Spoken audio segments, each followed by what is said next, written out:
हाँ भाई first year. आप लोगों के सामने जो डायग्राम है ये दिखाया गया है यहाँ पर ओबेलिया कॉलोनी में होने वाले लैंगिक व अलैंगिक प्रजनन दोनों के ही बारे में। ठीक है, अभी हम बात कर रहे थे समय का अंतरण। ठीक है, ओबेलिया में एक स्पेशल टाइप का कायांतरण पाया जाता है जिसे हम बोलते हैं समय का अंतरण। इसे इंग्लिश में बोलते हैं हम मेटाजेनेसिस। क्या कहते हैं इसे हम? मेटाजेनेसिस के नाम से जानते हैं। मेटाजेनेसिस क्या होता है वो समझिएगा, मतलब समय का अंतरण का मतलब समझिएगा। इसमें हमेशा मेड्यूसा फॉर्म और पॉलिप फॉर्म, ठीक है ना, यहाँ पर ये दोनों ही फॉर्म जो है, मतलब इसमें अलैंगिक रूप और लैंगिक रूप दोनों का ही एक दूसरे में क्या होता रहता है? कायांतरण होता रहता है, बदलाव होता रहता है। मतलब मेड्यूसा फॉर्म जो है वो पॉलिप में बदलता है और पॉलिप आगे चलकर मेड्यूसा में बदलता है। ठीक है, तो इसमें जो दोनों प्रजनन विधि हैं आपस में क्या होती रहती हैं? इसमें चेंज होती रहती हैं, इसीलिए से हम क्या बोलते हैं? आपका समय का अंतरण यानी कि मेटाजेनेसिस के नाम से इसे हम जानते हैं। ये तो बात रही नॉर्मल। चलिए अब हम बात कर लेते हैं ओबेलिया कॉलोनी में होने वाले प्रजनन के बारे में। यहाँ आपकी पूरी ओबेलिया कॉलोनी दिखाई गई है, जो भी थोड़ी देर पहले डायग्राम बनाया था वही डायग्राम है यहाँ पर, ये डायग्राम। ठीक है, इसलिए दोबारा लेबलिंग नहीं की है। ठीक, इसमें आप लोगों को बताया था गोनेंजियम वाला पोर्शन। गोनेंजियम में क्या उपस्थित होते हैं? आपके मेड्यूसा बड।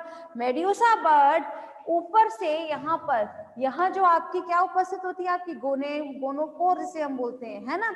ये गोनोपोर कुछ समय के बाद क्या हो जाती है? रैप्चर हो जाती है, फट जाती है और उसमें से क्या निकल आते हैं? मेड्यूसा बड बाहर आते हैं। ठीक है, अब ये मेड्यूसा बड जो है, जो यहाँ इसमें से बाहर निकलेंगे वो अपरिपक्व अवस्था में होते हैं। ठीक है, कैसे होंगे?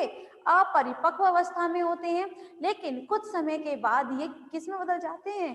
परिपक्व अवस्था में। ठीक है, तो यहाँ हमारे सामने ये जो दो आप देख रहे हैं मेड्यूसा फॉर्म, ये दोनों परिपक्व अवस्था में, मेच्योर्ड ओबेलिया में है ये। ठीक है, मेच्योर्ड मेड्यूसा है ये, समझ में आ रहा है? ठीक, इसमें से ये वाला जो है ये है आपका male Medusa and this is a female Medusa. ठीक, अब क्या करते हैं आप लोग जानते हैं कि आपके ओबेलिया में दोनों ही प्रकार का निषेचन देखने को मिलता है। मतलब इसमें निषेचन दो प्रकार से हो सकता है, बाह्य निषेचन व आंतरिक निषेचन।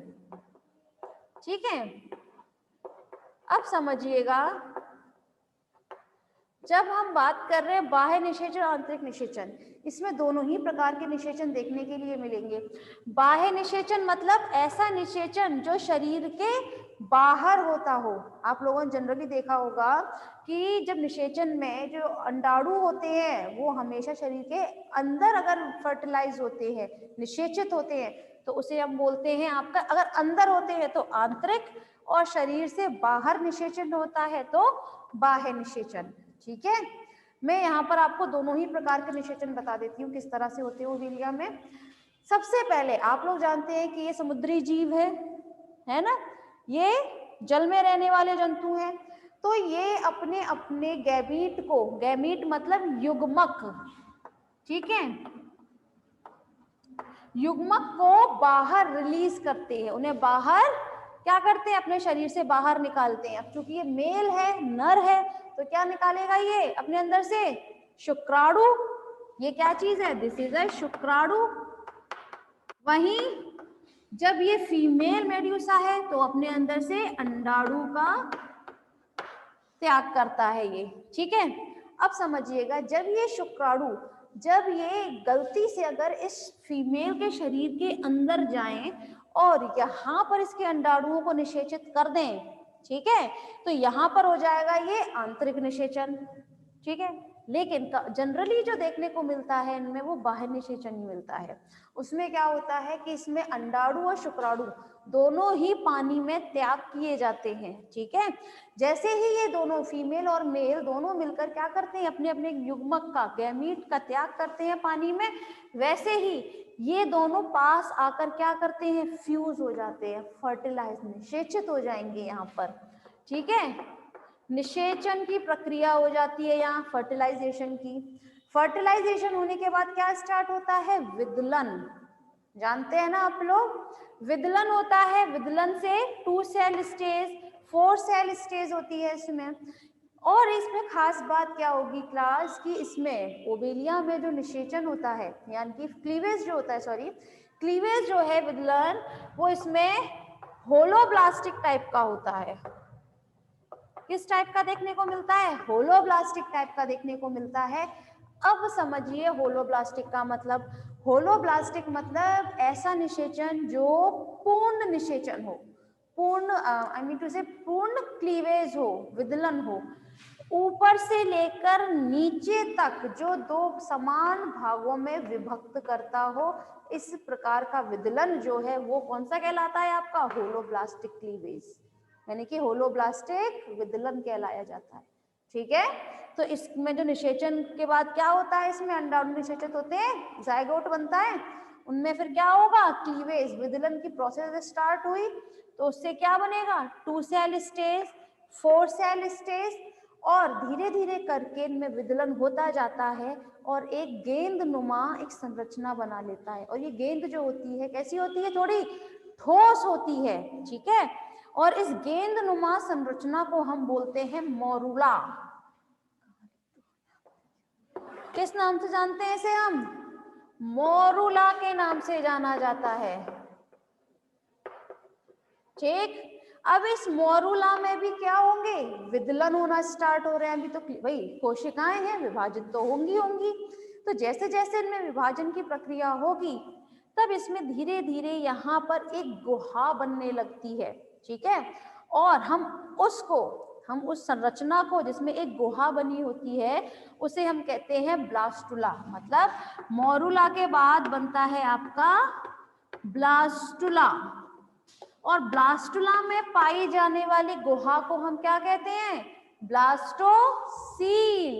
क्या कहा जाता है, ब्लास्टोसील, ठीक है। अब समझिएगा ब्लास्टोसील क्या है, ये ब्लास्टुला में बनने वाली एक गुहा है। गुहा समझते हैं ना, कैविटी समझते हैं ना आप लोग।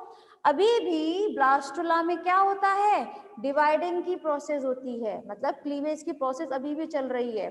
तो जैसे जैसे विदलन होता जाएगा तो उसकी जो कोशिकाएं होती हैं ब्लास्टुला की, वो धीरे धीरे टूटना स्टार्ट हो जाती हैं, ठीक है। और टूट टूट कर कहाँ गिरती हैं, इस ब्लास्टोसील में गिरती हैं, और धीरे धीरे करके इस गुहा को भर देती हैं। उनकी कोशिकाएं क्या काम करती हैं, उस गुहा को भर देती हैं, जिसकी वजह से हमें जो ब्लास्टुला मिलता है ना वो ठोस मिलता है। तो हम उस संरचना को किस नाम से जानते हैं, उसे हम बोलते हैं सॉलिड ब्लास्टुला, यानी कि ठोस ब्लास्टुला के नाम से इसे हम जानेंगे। किस नाम से जानेंगे, सॉलिड ब्लास्टुला। समझ में आ रही है या फिर ऊपर से जा रही है बात, चेहरे कुछ कुछ खामोश बैठे हैं, समझ में आ रहा है कि नहीं, रिपीट करूंगी उसकी चिंता ना करें आप। यहां तक समझ में आया वैसे, देखिए फिर चलिए जल्दी जल्दी इसको बढ़ाते हैं आगे। फिर ब्लास्टुला में से फिर ब्लास्टुला जो है आगे चलकर इसमें क्या होगा, लार्वा बनता है, ठीक है। क्या बनता है इसमें, फिर लार्वा। लार्वा जानते हैं ना आप सभी लोग, कायांतरण का एक भाग होता है लार्वा। लार्वा अगर हम कहें ओवेलिया को, लार्वा को हम क्या बोलते हैं, प्लेन्यूला। क्या बोला जाता है, प्लेन्यूला लार्वा, ठीक है। क्या बनता है ब्लास्टुला से, लार्वा बनता है, और ओवेलिया के लार्वा को हम बोलते हैं प्लेन्यूला लार्वा। अब प्लेन्यूला लार्वा जो होता है इसके पूरे शरीर पर, अब चूंकि ये एक जगह स्थित रहने वाला लार्वा है, ठीक है, तो इसके संपूर्ण शरीर पर छोटे छोटे छोटे छोटे सीलिया उपस्थित होते हैं। क्या उपस्थित होते हैं, छोटे छोटे सीलिया उपस्थित होते हैं, जो आगे चलकर जब प्लेन्यूला लार्वा में क्या होगा, इसमें आगे परिवर्धन होगा और ये परिवर्धन जो है फिर धीरे धीरे करके पॉलिप का रूप ले लेता है। आपको कल भी बताया था, आज फिर बताया जा रहा है, पॉलिप और मेड्यूसा इन दोनों में डिफरेंस क्या था।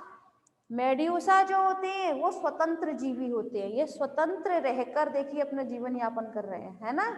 जबकि पॉलिप जो होता है वो एक जगह चिपका रहता है, स्थानबद्ध होता है। ये कल बताया था ना ये बात, ठीक है। तो ये खास बात है, इसको अपने टिप पर रखिए, गांठ बांध लीजिए। मेड्यूसा में और पॉलिप में अंतर बहुत पूछा जाता है, ठीक है।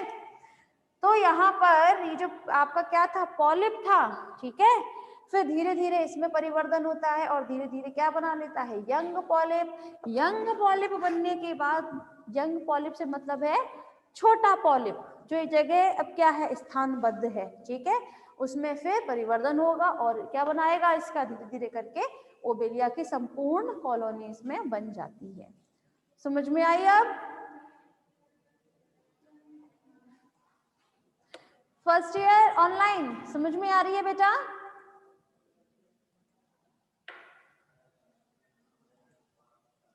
Yes yes, good. देखिए चलिए एक बार फिर समझते हैं, यहाँ पर हम किसी को रिपीट करवाना है। अच्छा एक बार और, ठीक है। देखिए यहाँ हम एक बार और बात कर लेते हैं, एक बार फिर ध्यान से देखिएगा क्लास। यहाँ हम बात कर रहे हैं ओबेलिया की कॉलोनी के बारे में, ठीक है। ये ओबेलिया की कॉलोनी में क्या चीज उपस्थित थी, गोनोपोर उपस्थित था, यानी कि गोनेंजियम। गोनेंजियम में क्या उपस्थित होते हैं, मेड्यूसा बड।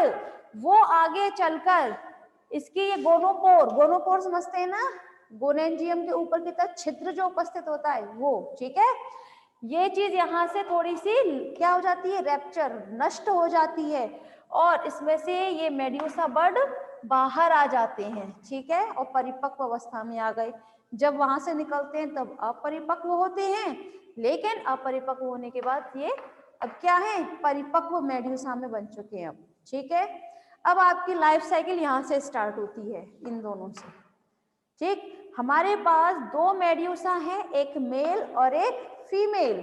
ये दोनों जल में अपने अपने युग्मक, गैमीट, शुक्राणु और अंडाणुओं को क्या करते हैं, ये जल में इनको त्याग करते हैं, ठीक है। मेल है तो शुक्राणुओं का त्याग करेगा, फीमेल है तो अंडाणु का त्याग करते हैं ये मेड्यूसा। उसके बाद शुक्राणु और अंडाणु मिलकर फ्यूज होकर क्या करते हैं, निषेचन की प्रक्रिया करेंगे। निषेचन के पश्चात उसमें क्या होगा, विदलन स्टार्ट होगा। विदलन मतलब क्लीवेज। क्लीवेज कौन सा होता है, होलोब्लास्टिक होता है इसमें।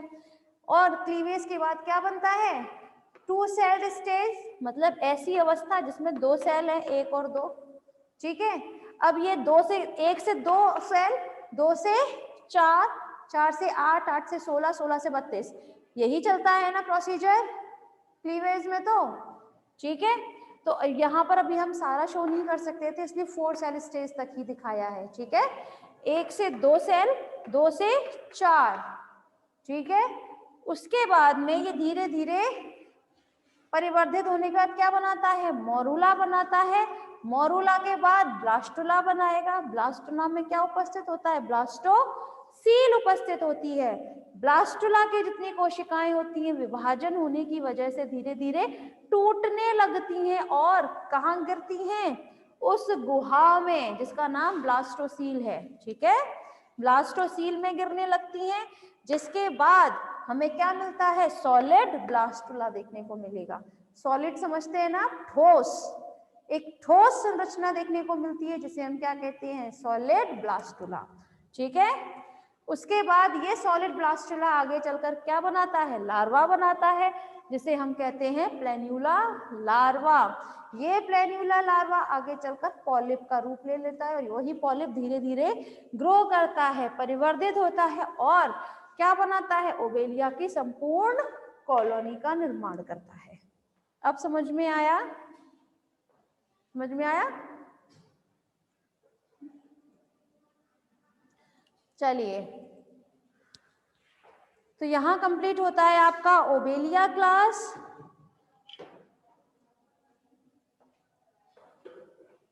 ये सेटल्ड प्लैन्युला में या अंदर ब्लास्टोपोर है क्या? सेटल्ड प्लैन्युला में ब्लास्टोपोर नहीं बेटा, ये तो पूरा लार्वा है ना, तो उसमें ब्लास्टोपोर कहाँ से आया? ब्लास्टोपोर तो पहले ही होता है, जो पहले भर जाती है आपकी ब्लास्टोसील, तो है ना, तो उसमें ब्लास्टोपोर ऐसा कुछ काम नहीं होता, वो तो आपके जाइगोट में ही बनते हैं ब्लास्टोपोर। यहाँ तो पूरा लार्वा बन चुका है।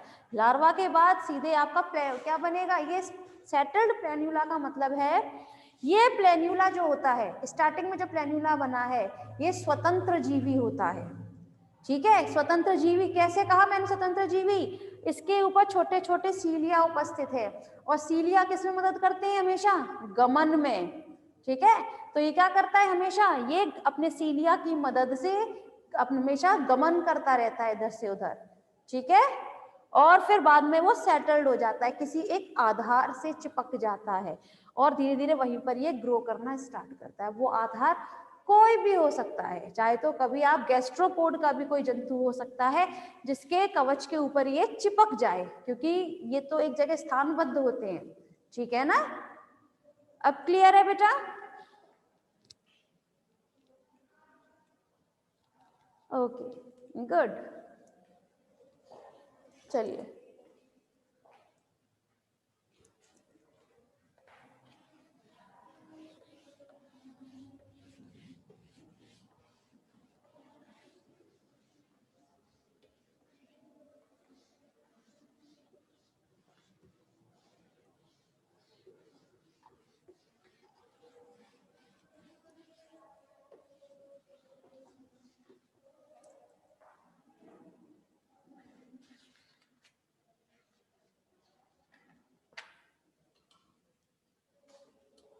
अब हम बात कर लेते हैं अपने नेक्स्ट एनिमल के बारे में।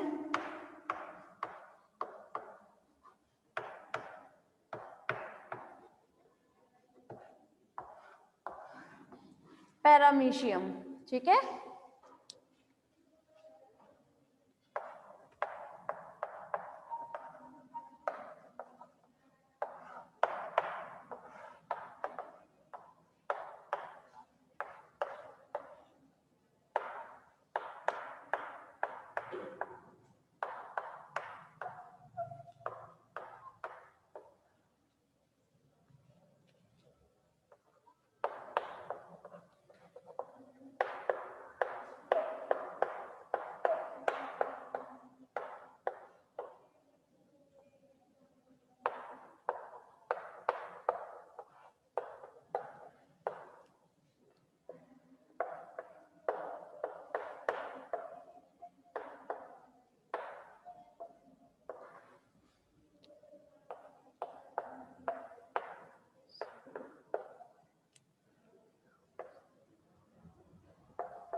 हाँ भाई,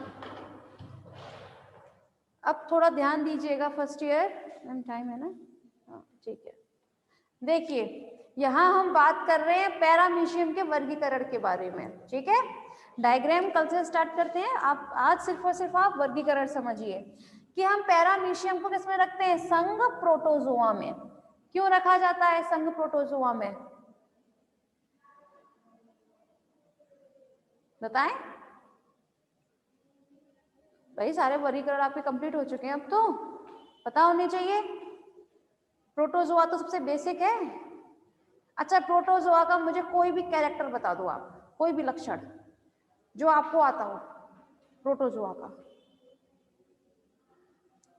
देखिए, जब हम बात करें प्रोटोजोआ, मैंने यूग्लिना के टाइम पर भी बताया था, फिर बता रही हूँ। प्रोटो मतलब आपके प्रिमिटिव, मतलब पुरातन। जोआ मतलब जंतु, पुरातन जंतु होते हैं, बहुत ही ज्यादा प्राचीन, मतलब बहुत पुराने जंतु हैं, पहली बात, ठीक है। प्रोटोजोआ का मतलब बता रही हूँ ये, ठीक है। लेकिन वहीं अगर हम बात करें इसके लक्षणों के बारे में, तो हम किसी भी जंतु को प्रोटोजोआ में इसलिए रखते हैं क्योंकि वो एक कोशिकीय होता है, ये तो जानते होंगे, एक कोशिकीय होता है और यूकैरियोटिक होता है, ठीक। वर्ग है सिलिएटा। सिलिएटा में से हम क्यों रखते हैं? क्योंकि इसके संपूर्ण शरीर पर सीलिया उपस्थित होती हैं, ठीक है। सीलिया से तो बना हुआ है सिलिएटा, ठीक है। इसीलिए हम ऐसे जंतु जिनके संपूर्ण शरीर पर सीलिया उपस्थित होता है उन्हें हम किस में रखते हैं? सिलिएटा में रखते हैं। अब मैंने आप लोगों को स्टार्टिंग में जब वर्गीकरण बताया था इसका, तब ये कहा था कि सीलिया वाले को लगते हैं हम सिलिएटा में, लेकिन फ्लैजिला भी तो उपस्थित होता है ना। तो ऐसे जंतु जिनमें फ्लैजिला पाया जाता है उन्हें हम रखते हैं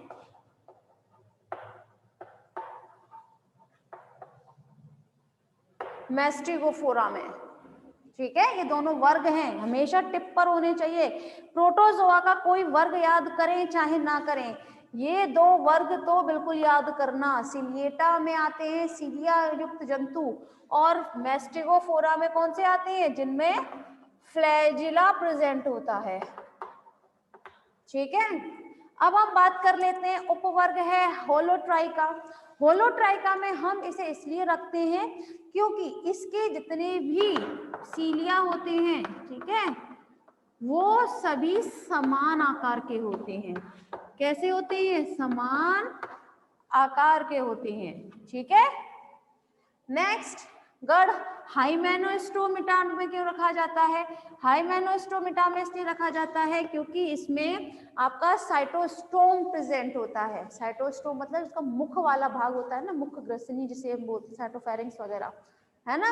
तो इसमें साइटोफेरिंक्स उपस्थित होती है, इसलिए हम इसे किसमें रखते हैं? हाइमेनोस्टोमिटा में। वंश पैरामीशियम है, जीनस तो आप कोई भी लगा सकते हैं, जीनस तो बहुत, स्पीशीज तो बहुत होते हैं, ठीक है। तो क्लास आज के लिए बस इतना ही, बाकी कल बात करते हैं।